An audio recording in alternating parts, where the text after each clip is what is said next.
Some of you here, white dudes fan, doesn't sound like it. But I'm not worried about them at all because their wives and their wives' lovers are all voting for me. Who is this person right here? Who is that? Who's up there? I don't know who that could possibly be. Oh, it's Tish James! Should never again stand behind the seal of the President of the United States!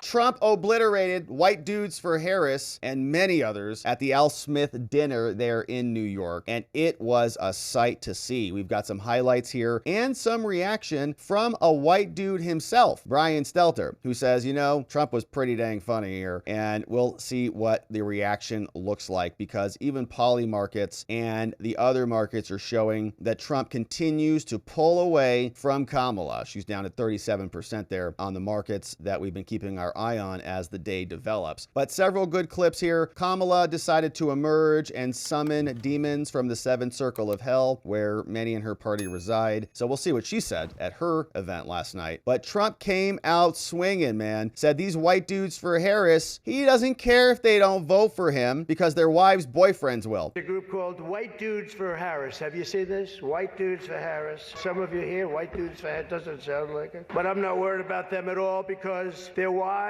and their wives' lovers are all voting for me. Every one of those people is voting for me. And as you may have seen, Kamala did an interview on Fox News yesterday. It went so poorly for her that the Democrats have been forced to install another 100 drop boxes throughout the city. And the upside really is Kamala now sees the benefit of deportation. She wants to deport people. She's vicious. She wants to deport people, and she wants to start by deporting Brett Baer, Fox. It's an interesting interview last night. A major issue in this race is childcare, and Kamala has put forward a concept of a plan. A lot of people don't like it. The only piece of advice I would have for her in the event that she wins would be not to let her husband, Doug, anywhere near the nannies. Just keep him away. Oh! That's a nasty one.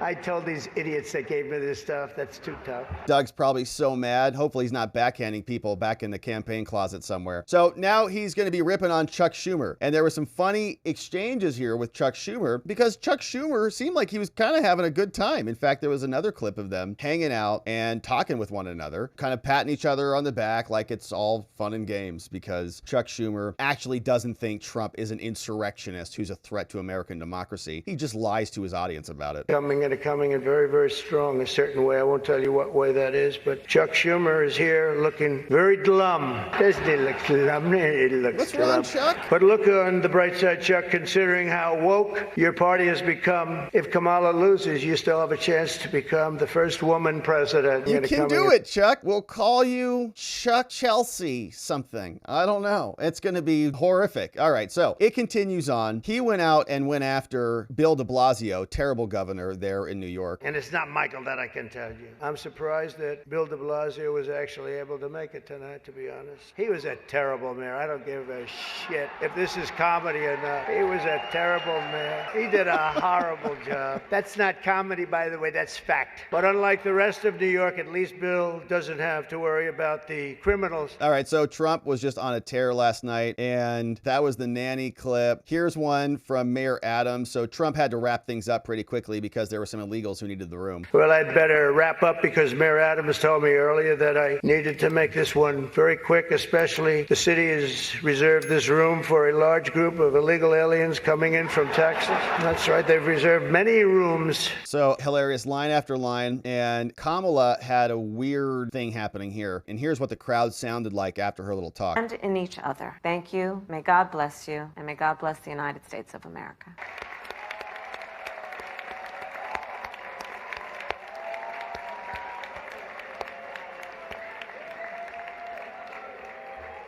I don't even know what that noise you're making is. I don't know. As I watched that, I couldn't help but think of, now I know how my kids felt when I FaceTimed into a piano recital they were at. What's that noise for Kamala? Yeah, great job, Kamala. That's how America feels about you. So even Brian Stelter, a white dude, is agreeing. Kamala goofed. Trump was pretty funny. Brian Stelter, what did you make of this performance? Oh, no, don't ask me first. I thought he was funny. I thought he actually got a few great jokes in. I thought the best moment moment was we talked about the assassination attempts and made light of what he's experienced, because I think he's experiencing real trauma, real PTSD as a result of the shootings, but he's still able to have a light moment in this room. And he took advantage of the fact that Kamala Harris wasn't there. Which is I really was the disappointed subtext that he of this kept whole thing. Exactly. That she They're didn't usually attend. supposed to be in the same room. She was not there, and it's not working out too well for him. In fact, as you can see in the polls, in the Polymarket polls and elsewhere, things are going down, down, down for Kamala. All right, so someone else was there at the event. Who is this person right here? Who is that? Who's up there? I don't know who that could possibly be. Who's that up there? Oh, it's Tish James. Letitia James, the woman who sued Trump in one of the most rigged civil events we've ever seen for $500 million.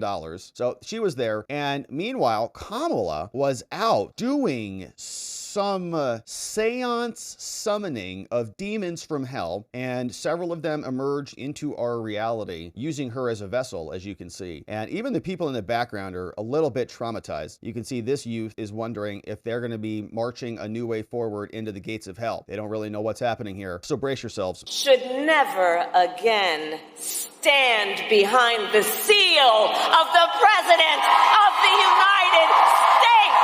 Never again. All right, so I think that basically you'll see a lot more of this, and I would expect her polls to continue to drop like a stone, because nobody wants to be governed by demons from the seventh circle. That's Kamala. We'll keep our eye on the polls and see how her performance unfolds. Thanks for subscribing and joining as we do.